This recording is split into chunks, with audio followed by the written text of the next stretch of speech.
तो पुतना विगत 7 दिनों से इसी कार्य में लगी थी। वह ब्रजमंडल के शिशुओं को पकड़ पकड़ करके चुन चुन करके मार रही थी। लेकिन भगवान की ऐसी कृपा, ऐसी करुणा, इन 7 दिनों में पुतना के हाथ से जितने भी शिशु मारे गए, जितने भी बच्चे मारे गए, सब असुर कुल के ही मारे गए। यदुवंश का एक भी बालक नहीं मारा गया। यह भी भगवान की कृपा है।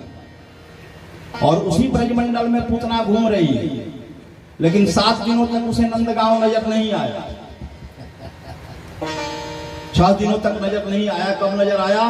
तो 7वें दिन दिखा। क्यों 7वें दिन दिखा? इसका क्या रहस्य है? कहा कि बंधन के साथ ही कारण है। काम, क्रोध, मद, लोभ, मोह, अविद्या और मत्सर।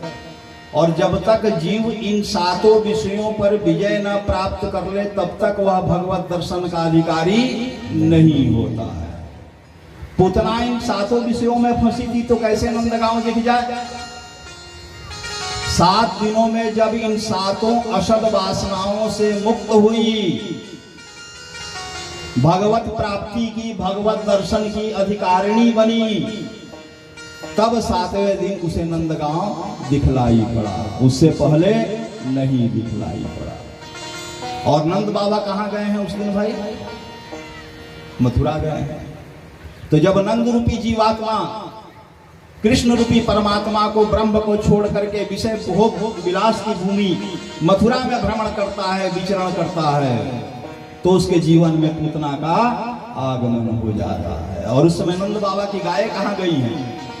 तो वन में गोचारण के लिए गई। गो का कई अर्थ होता है। गो का अर्थ गाय भी होता है, गो का अर्थ उपनिषद भी होता है, गो का अर्थ इंद्रिय भी होता है। तो जब अपनी इंद्रिया विषय वासना रूपी वन में भटकने लगे, तो समझो कि जीवन में पुतना का आगमन हुआ है। 7वें दिन पुतना का आगमन होता है। और उस दिन तिथि क्या थी? अष्टमी को भगवान का प्राकट्य हुआ है। तो अष्टमी से 7 दिन जोड़ोगे तो चतुर्दशी आ जाएगा। पुतना किस दिन आई है नंदगांव? चतुर्दशी के दिन आई है। चतुर्दशी ही क्यों?